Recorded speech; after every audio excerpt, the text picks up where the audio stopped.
me shumë sakrifica jemi rritur, babai është rritur edhe më vështirë se siç na ka rritur neve, sepse ai ishte rritur pa prind, domthonë 4 gjenerata nuk kanë shpëtuar asnjë pa përjetuar luftë familje dhe fëmijët janë rritur pa prind. Kështu që edhe babai im ka pas fatin e tillë si pasojë e këtyre dyndjeve që prej të nishje deri ku jemi aty. Edhe në fund domethënë përjetoi edhe babai që të largohet nga Medvegjja për shkak luftës. Kisha mbaruar për mësues fillimisht në Prishtinë dhe me dëshirën e madhe më kthy në vendlindje në Medvegjë. Po nuk më dhanë mundësi me punu sepse që atëherë fillon me më akuzuar jo se jam indoktrinuar me separatizëm dhe identizëm të asaj kohe në Kosovë, dhe kështu që mu imponu largimi si gjithë gjeneratave të mia. Në vitin 86 jam larguar nga vendlindja, pastaj i kanë Zvicër ku kisha edhe babain i cili në atë kohë, më tha ndjeri, me këtë shkollën e mësuesisë tënde nuk di se mund të kenë shumë nevojë zviceranë. Pastaj u drejtova te kjo shkolla e cila edhe sot vazhdon të mbajë një reputacion të lartë nivel botror, shkolla hotelerisë në Zvicër. Pastaj u hapën horizonte të tjera, domethënë fitova një siguri më të madhe për jetën, për veten, për ëndrat e mia dhe braktisa Zvicrën. Doli një konkurs në Torino për një post të një strukture të rëndësishme, siç ishte zyra e biblioteka e Kavurit, që shndroi një pjesë e pallatit të tij, shndroi një restorant elitar. Dhe aty shkova për të punuar, faktikisht për të menaxhuar atë. Unë pas një muaj punë kam patur musafirin e parë asaj kohe, Mikhail Gorbachev. Unë kam punuar për Ramada Group, për shembull, në Kuwait, në Dubai, kam punuar edhe në Odesë, kam punuar edhe në Turqi. Nga zero kur kam lënë shtëpinë time, kam dalë në Zvicër. Nga zero kur kam lënë Zvicrën jam kthyer në Itali. Kur kam lënë Italinë dhe jam kthyer pak një kohë në vendindje për sa ishte koha luftës në Kosovë dhe tek ne në Serbi. Gjitha ato në çdo moment janë zero. Por më rëndësi është që mos të humbim besimin dhe mos të humbim vetdijen. Ndër vite është rritur presioni mbi neve që kemi ngel në jug të Serbisë. Po shqiptarët kanë qenë për herë paqësorë, domethënë nuk është se kanë sulmuar ndonjëherë. Ideja që për të larguar shqiptarët nga Ballkani prej gjithë fëmijëve tan, do të kthehet në fitore shqiptarëve. Ndoshta para 10 viteve apo 20 viteve isha kthy vetëm në Medvegjë time për flasun, po kjo vlen për secilin, por sot mund të kthehem me 20 vet që janë gjithë më të fuqishëm se unë ekonomikisht. Pra, sot bëjmë ndryshim. Para se të fillojmë me historikun e Medvegjës se si kemi ardhur në këtë gjendje, desha vetëm të them se tani në këtë moment kemi 4.000 shqiptarë në Serbi, kryesisht në Medvegjë, të cilëve u është rrëmbyer identiteti i tyre përmes pasivizimit të adresave. Dhe mendoj se çfarë do thotë pasivizim? Është një term i cili faktikisht neutralizon gjendjen administrative të palës në fjalë, nuk ka drejt të pajiset me dokumenta, dokumentat e skaduara nuk mund të renovohen më, por edhe ata të cilët janë me dokumenta të vlefshme në këtë moment, dokumentet e tyre nuk janë në fuqi më, janë të axeruar, nuk janë të vlefshëm, nuk janë më valid. Përmenda në fillim të programit faktin që numri i shqiptarëve në Medvegjë, ashtu si dhe në luginën e Preshevës, po të kurret në mënyrë të vazhdueshme, pse po ndodh kjo? Arsyet mund të jenë të ndryshme që do t'i elaborojmë gjatë këtij emisioni, por kjo nuk është e re sepse kjo daton që nga viti 878 kur Medvegjja ishte deri atëherë banuar nga shqiptarët dhe në gjysmën e dytë të shekullit XIX fillojnë të vinë edhe serbët aty dhe të banojnë aty. Mirë po me përfundimin e luftrave në mes osmanëve dhe rusëve, pastaj osmanëve dhe serbëve, sidomos me konferencën e Shën Stefanit, e cila anekson Medvegjën së bashku me Sanxhakun e Nishit, një prej territori i cili ishte pjesë i vilajetit Kosovës, njërit prej 4 vilajeteve të kohës. Të njëjtin vendim më vonë bën edhe konferenca e Berlinit, e cila përsërit këtë për të stabilizuar, themi kështu pak gjendjen apo avancimin e rusëve drejt Ballkanit, dhe në këtë rast Medvegjja përfundon si plashk lufte. Dhe nga këtu faktikisht fillojnë problemet e mëdha dhe të para për shqiptarët e Medvegjës, kur në atë kohë me 10 mijëra shqiptarë dëbohen nga Medvegjja dhe fshatra të tjera përreth deri tek Nishi. Dhe pas afër 10 viteve, domethënë apo më shumë se 10 viteve, afër 20 viteve, kohë kalon derisa arrin shqiptarë që të ribashkohen, themi kështu, në një territor të vogël i quajtur Baja e Sjarinës, ku edhe marrin komunën e parë në vitin 1944.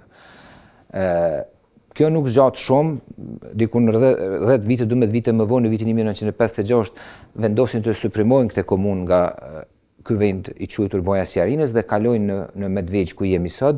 Pra nga një komunë etnikisht, themi kështu, e banuar me shqiptar, 100% me shqiptar, shqiptarët shndrohen në një komunë tjetër, kalojnë në një komunë tjetër, gjenden në një komunë tjetër, ku janë pakicë në atë moment. Duke e dezintegruar nga komuna paraprake, kalojnë në komuna tjera për rreth dhe edhe në këtë aspekt shqiptarët dëmtohen dukshëm që atëherë. Shqiptarët janë njohur për natalitet në rajon dhe kjo i ka mbajtur në mënyrë që të kenë një ekuilibër mes pakicave tjera apo pjesëtorëve tjerë që me kohë janë shtuar aty dukor nga viset tjera, por kjo ndër vite, domethënë, ka gjeneruar edhe probleme tjera për palën serbe, sepse çdo moment kur kemi dukuri në aspektin e realizimit të drejtave të shqiptarëve në Kosovë, sepse atëherë ishte një territor Jugoslavia e quajtur, domethënë vitin 1968, që është menjëherë pas 6 viteve nga formimi i komunës në Medvegjë, reflektohet direkt në Medvegjë, sepse një numër i madh i familjeve akuzohen sikurse pjesëmarrës në demonstratat e vitit 1968 në Kosovë kur kërkoi flamuri. Disa familjeve tjera u imponojnë varfërie me radhë dhe kështu imponojnë presione të tilla që të reduktojnë numrin e popullatës shqiptare aty. Kohë pas kohe këto dukuri janë përsëritur në vitin 1974 kur është fituar statuti i autonomisë së Kosovës në atë kohë, që ishte njësi përbërëse e Federatës Jugoslave, por domethënë kur merr faktikisht shtetësinë ta quajmë kështu. Pastaj në vitin 1981 kur shqiptarët kërkojnë definitivisht që të pavarësohet Kosova të bëhet republikë, edhe atëherë shqiptarët e kanë mësuar relativisht shumë duke persekutuar gjithë intelektualët e zonës në Medvegjës, një pjesë tyre edhe nga Bujanovci dhe Presheva. Edhe kështu me radhë, domethënë gjitha këto dukuri janë reflektuar shumë fort, i kemi përjetuar në këtë hapësirë këtu. Për të arritur deri tek lufta e fundit në Kosovë, e cila pastaj me marrëveshjen e Kumanovës, e cila i kthen frymën Kosovës, por faktikisht u merr dritën edhe frymën shqiptarëve në Serbi, sepse forcat serbe dislokohen nga Kosova dhe vendosen përballë Kosovës brenda në tokat shqiptare që sot janë në Serbi. Dhe kjo bën, domethënë, ndjekjen më masive të shqiptarëve nga Medvegjja në tërë këtë periudhë, domethënë pas vitit 1978, shpërnguljet më masive janë këto të luftës fundit në Kosovë. Ecim tutje, sikurse të gjitha këto nuk kanë mjaftuar, sepse 10 vite, 15 vite kalojnë dhe shqiptarët prapë arrin të ngrihen, themi kështu. Në vitet 2011, disa kompani amerikane shfaqin interes për të bërë disa analiza gjeologjike të terrenit dhe zbulojnë disa resurse naturale të konsiderueshme aty. Të cilat janë? Ari dhe bakër, dhe arrin në sasi relativisht të mëdha, flasim mbi 500 milion tonë. Edhe në atë moment, në të njëjtin kohë, lindin këto idetë për krijimin e ligjit për disiplinimin e vendbanimeve dhe vendqëndrimeve. Legji i cili është imponua Serbisë në rrugtimin e saj drejt Bashkisë Evropiane, por ky ligj gjen më shumë aplikimin në Bashkinë Evropiane, ku njerëzit tentojnë të emigrojnë për arsye ekonomike, jo në vendet siç është vendi, themi Shqipëria, nuk vjen kush nga Italia apo nga Gjermania në Serbi apo këtu në rajonin tonë.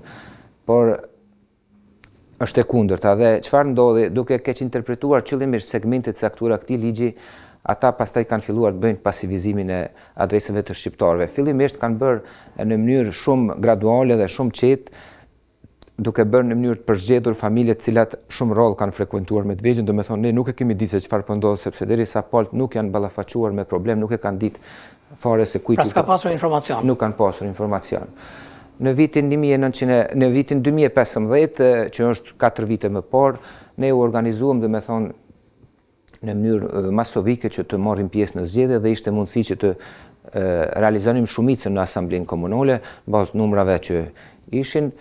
Këtu pësojmë goditjen e radhës, sepse me 13 shtator të vitit 2015, policia dhe gjandarmeria, cila është e vendosur rreth kufirit me Kosovën, mbyllën kufirin me Kosovën dhe u pamundsuan votuesve shqiptarë që futen brenda në Serbi për të votuar, duke vëzhguar edhe kutitë votuese, domethënë edhe në mbrendi kanë penguar dhe nga 15 sa kishëm mundësi të realizonim, sa ishte mjaftueshme për të marrë shumicën, me vështirësi realizuam 8 asamblejës. Në fakt të ka ardhur duke u reduktuar numri i asamblejësve në strukturat e Medvegjës apo jo? Esakt. Kjo tani para 4 viteve shërbeu si një alarm për ta se shqiptarët domethënë prap duhet të reduktohen në një formë, gjendet një mënyrë që t'i ulim akoma numerikisht sepse qenë kanë shumë dhe nga ai moment domethënë që 4 vitet e fundit kanë filluar në mënyrë agresive aplikimin e këtij ligji duke u pasivizuar adresat, më thonë, në atë kohë kemi edhe në skenë me njëherë presidentin Vučić i cili fillon të paralajmërojë se në Medvegjë nuk kanë ngel më shqiptar, kanë ngel një 5%,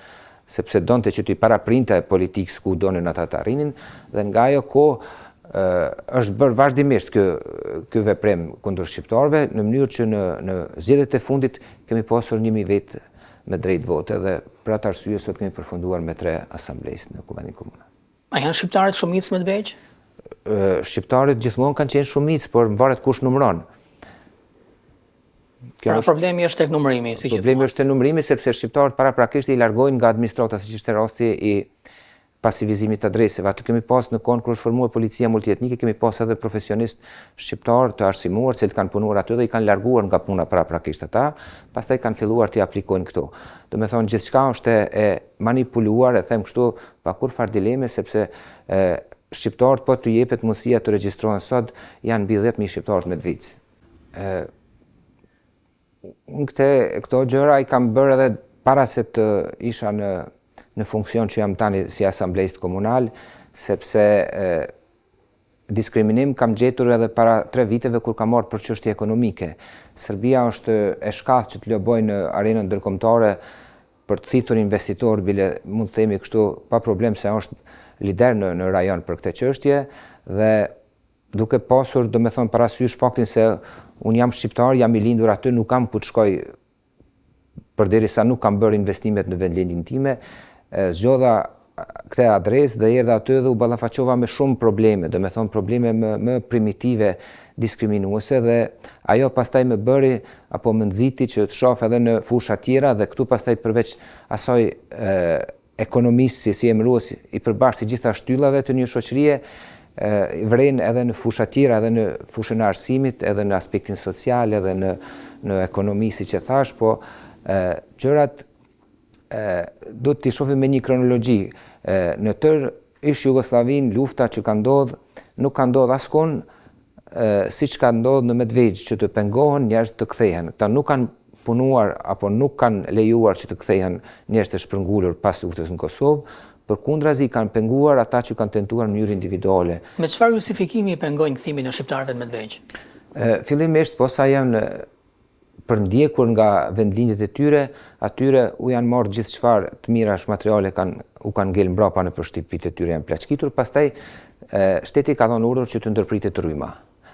Dhe nuk kanë energji elektrike, u kanë shkput orët elektrike dhe nuk i jepin leje më për kyçje.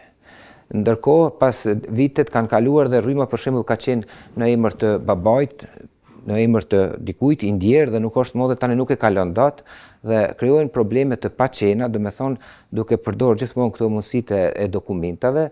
Tani njerëz që kanë ngel pa dokumente ata nuk mund të bëjnë më as trashëgimin për pronat që kanë dhe gjithë kjo po çon në një drejtim që të arrin deri te mos them sekuestrimi, por në një farë forme pa mundësia për ta përdorur pronën që kanë. Domethënë fillimisht i ludojnë Bashkinë Evropiane me ligjin për pasivizim, përmes cilit keq përdorin segmente caktuara të këtij ligji, duke i keq interpretuar qëllimisht, dhe atje paraqesin një version se do ta përdorin ekskluzivisht për pastrimin e listave, me që po dalim nga një periudhë post-konfliktuale, që ata kanë quajtur domosdoshmë pas lufte është fjala, dhe do t'i pastrojmë listat nga njerëz që nuk janë marrë mesin tonë, listat zgjedhore. Dhe atë ligj, domethënë atë segment ligjit e kanë apliku, respektivisht po e aplikojnë edhe tani për pasivizimin e adresave.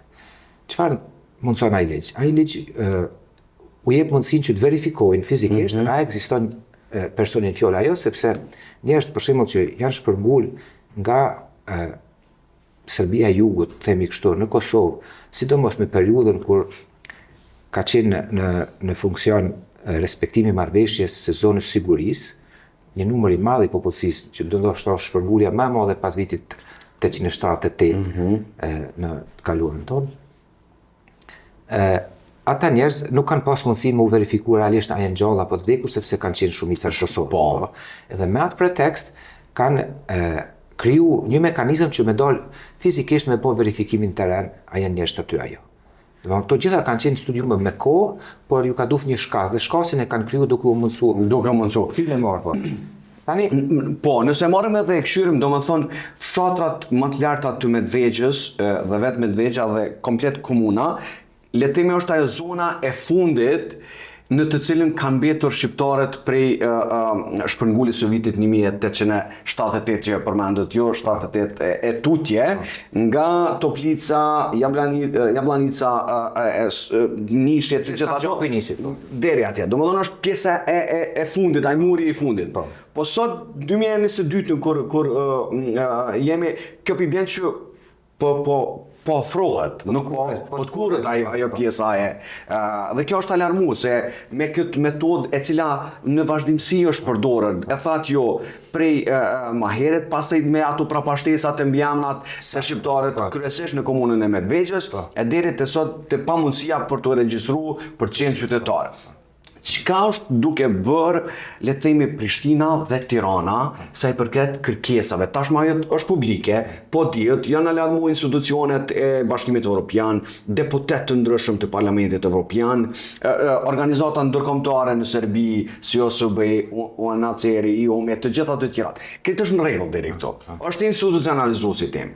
Por pasivizimi po ndodh. Njerëzit mbesin pa dokumente. Kjo po bën nis pastrim etnik i shekullit 20. Në anën tjetër, kryeministri shqiptar i të gjithë shqiptarëve që ishtë dashme qenë sipas kushtetutës së Republikës së Shqipërisë, vazhdon me ato takimet e tij me presidentin e Serbisë, i cili po i bën këtë. Bëhen sikur s'po ndodh asgjë, po. Apo bëhet sikur s'po ndodh asgjë realisht. Ju i cekt, me thonë, gjitha këto aktivitete që janë brenda dhe jashtë, por mos harrojmë se edhe diçka duhet përmendi. Medvegja që në kohën e, do më thëgur, ka lind pluralizmi, ka ngel edhe pa një subjekt vetin, gjë që nuk ka ndodhur me Preshevë dhe Bujanovac.